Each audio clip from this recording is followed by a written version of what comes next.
അന്ന് അങ്ങനെ ഒരു അഭ്യാസം കാണിച്ചിട്ടില്ലായിരുന്നെങ്കിൽ സാറിനിപ്പോ ഇങ്ങനെ ഒരു പരാതി പറയേണ്ട വല്ല കാര്യം ഉണ്ടാവുമായിരുന്നോ? മതി മതി മതി. ഞാൻ എങ്ങോട്ട് ഡ്രൈവ് ചെയ്താലും അവസാനം താ പിടിച്ച് വലിച്ച് ഈ കല്യാണത്തിൽ കൊണ്ടെത്തിക്കും. ആ ഒരു കാര്യം ചെയ്യ്, നമുക്ക് പോവാം. വാ. വീട്ടിലേക്കല്ലേ? ആ പോകാടോ. അതിനു മുമ്പ് നമുക്കൊന്ന് കറങ്ങിയിട്ടൊക്കെ പോവാം. അത്രയും സമയമെങ്കിലും തനിക്കൊരു സമാധാനം കിട്ടുമല്ലോ. വാ കേറുവാ.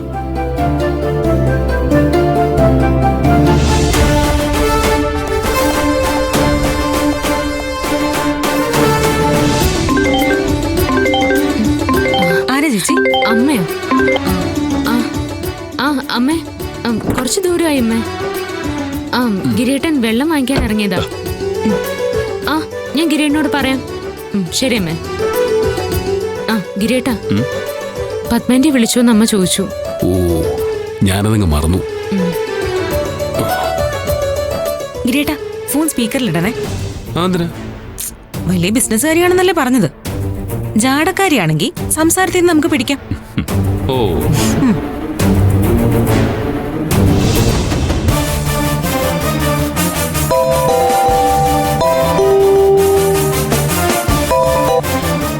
ഹലോ. ആ പത്മാൻഡി, ഞാൻ ഗിരിയാണ്. അമ്മ കുറച്ചു മുമ്പ് എന്നെ വിളിച്ചിരുന്നു മോനെ. നിങ്ങളെപ്പോഴാ ഇങ്ങോട്ട് വരുന്നേ? ഞങ്ങൾ പുറപ്പെട്ട ആൻറ്റി. അമ്പലത്തിന്റെ ലൊക്കേഷൻ ഞാൻ നോക്കിയിരുന്നു. ഞങ്ങൾ അങ്ങോട്ട് നേരിട്ട് പോയാ പോരെ? നിങ്ങൾ ഇങ്ങോട്ട് വരണോന്നാണല്ലോ അമ്മ പറഞ്ഞേ. പിന്നെന്താ ഒരു മാറ്റം? മാറ്റത്തിന്റെ അല്ല, ഞങ്ങൾ അങ്ങോട്ട് വരുന്നത് ആന്റിക്കൊരു ബുദ്ധിമുട്ടായാലോ എന്ന് കരുതിയിട്ടാ. എന്താ മോനെ, അമ്മ ഒരു കാര്യം വിളിച്ചു പറഞ്ഞല്ലേ. ഞങ്ങളിവിടെ നിങ്ങളെ പ്രതീക്ഷിച്ചിരിക്കുക. നിങ്ങൾ വേറെ എങ്ങോട്ടും പോണ്ട, ഇങ്ങോട്ട് വന്നാൽ മതി. ഇവിടെ എൻ്റെ മകളും മരുമകനും ഒക്കെ സുമംഗലി പൂജയ്ക്ക് പങ്കെടുക്കുന്നുണ്ട്. ക്ഷേത്രത്തിലേക്ക് നമുക്ക് എല്ലാവർക്കും കൂടെ ഒരുമിച്ച് പോവാം. ശരി ആന്റി.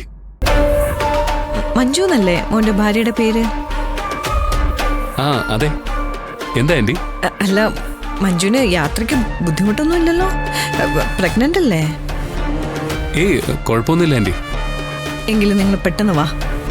ഇവിടെ എല്ലാ സൗകര്യങ്ങളും ഞാൻ ചെയ്തിട്ടുണ്ട്. ഓക്കെ മോനെ. ശരി ആന്റി.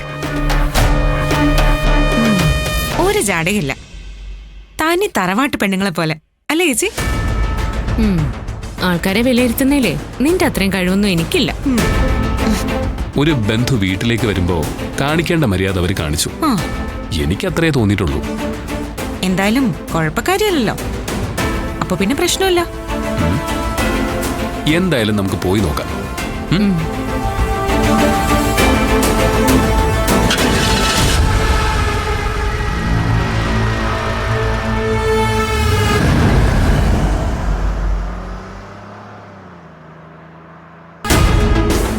എന്തിനാ മമ്മി ഓരോരുത്തരെ വെറുതെ വീട്ടിലേക്ക് വിളിച്ചു വരുത്തുന്നത്? ഞാനൊരു വിലാസിനി മാമിയുടെ കാര്യം പറയാറുണ്ടായിരുന്നില്ലേ? അവരുടെ ബന്ധുവാ ഈ ഗിരിയുടെ അമ്മ. അവരാ ബന്ധം വെച്ച് അന്വേഷിച്ച് വിളിച്ചു പറയുമ്പോ എങ്ങനെയാടി പറ്റില്ല എന്ന് പറയുന്നത്? മാത്രമല്ല ആ കുട്ടി ഒരു ഗർഭിണിയാ. കോൺസ്റ്റബിൾ മഞ്ജു അല്ലേ? അതിനെന്താ നിനക്കൊരു പുച്ഛം പോലെ? പോലീസിൽ പണിയെടുക്കുന്നത് അത്ര മോശാ? എന്റെ മമ്മിയുടെ ബന്ധുക്കളെ കുറിച്ച് ഞാൻ ഒന്നും പറഞ്ഞില്ല. പിന്നെ വന്നു കയറുന്നത് ആ നന്ദിനിയുടെ അടുത്തേക്ക്. സൂര്യയുടെ കാര്യം അറിയാലോ, പുറത്തുനിന്ന് ആരെങ്കിലും വന്ന അവന്റെ അഭ്യാസം കുറച്ച് കൂടും. അതൊന്ന് ശ്രദ്ധിച്ചാ മതി. വരുന്നതേ നമ്മുടെ ബന്ധുക്കളാ. അവരുടെ മുന്നില് നന്ദിനി വേലക്കാരി തന്നെ. അങ്ങനെ മതി.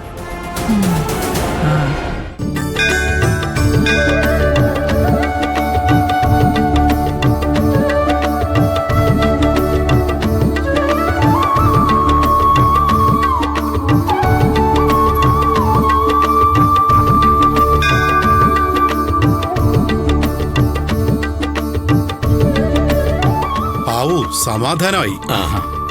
ഇത്രയും നേരം കാത്തിരുന്നിട്ട് വൈഷ്ണവി ദേവിയുടെ കോള് വന്നത് ഇപ്പോഴാ. എന്തു പറഞ്ഞു പ്രസിഡന്റ്? അവരും വരുന്നു. വൈഷ്ണവി ദേവിയും പ്രകാശ് വർമ്മയും കുഞ്ഞും ഒന്നിച്ചുണ്ടാകും. അപ്പൊ പരിപാടിയുടെ കാര്യം സൂചിപ്പിച്ചില്ലേ? അത് അങ്ങോട്ട് പറയേണ്ടി വന്നില്ല. ദേവിക്കുള്ള വഴിപാടായിട്ട് വൈഷ്ണവി തന്നെ അതിങ്ങോട്ട് പറഞ്ഞു. ഞാൻ പറഞ്ഞില്ലേ, ആ. അവരെ ഇവിടെ എത്തിക്കണമെന്നത് അമ്മയുടെ നിശ്ചയമാണ്. ആ, എത്ര തടസ്സങ്ങൾ ഉണ്ടായാലും വന്നേ പറ്റൂ. ആ. അല്ല, വൈഷ്ണവി ദേവിയുടെ ഭർത്താവ് കേന്ദ്രമന്ത്രിയാകുന്നൊരു സൂചന ഉണ്ടായിരുന്നല്ലോ. ഇപ്പൊ എന്താ അതിന്റെ സ്ഥിതി? ആള് ബഹുകേമനല്ലേ? ആ. ഡൽഹിയിലൊക്കെ വലിയ പിടിപാടുള്ള ആളല്ലേ? പ്രകാശ് വർമ്മ അങ്ങനെ ഒരു അധികാര സ്ഥാനത്തേക്കൊക്കെ വരുന്നത് നമുക്ക് വളരെ നല്ലതല്ലേ, അല്ലേ തിരുമേനി?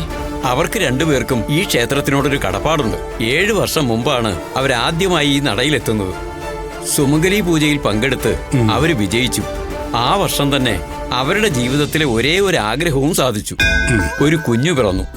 ആ കുഞ്ഞുമായി ഈ നടയിൽ എത്തുന്നതിനപ്പുറം അവർക്ക് വേറെ എന്താ സന്തോഷം?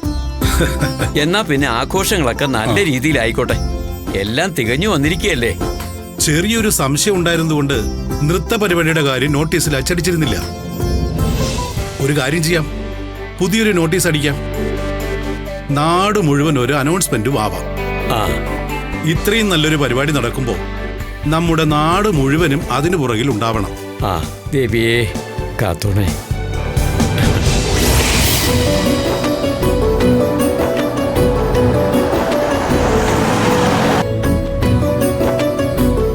ഇനി ഒരുപാട് ദൂരമുണ്ടോ ഗിരിയേട്ടാ? ഏയ് ഇപ്പൊ എത്തും. ഇനി ഒരു 15 കിലോമീറ്റർ കൂടിയുള്ളൂ. തനിക്ക് ക്ഷീണമുണ്ടോ? ഏയ് എനിക്ക് കുഴപ്പമൊന്നുമില്ല. വണ്ടിയിൽ ഇങ്ങനെ ഒരേ ഇരിപ്പിരുന്നിട്ട്. വേണമെങ്കിൽ ഒന്ന് മയങ്ങിക്കോ. സാരമില്ല, എനിക്ക് അങ്ങ് എത്തിയാ മതി.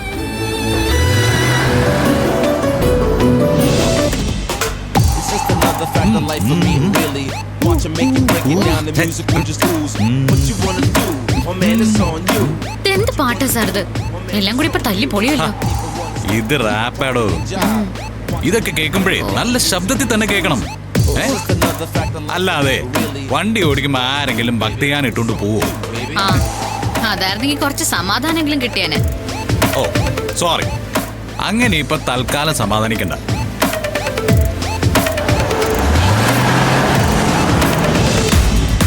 അയ്യോ.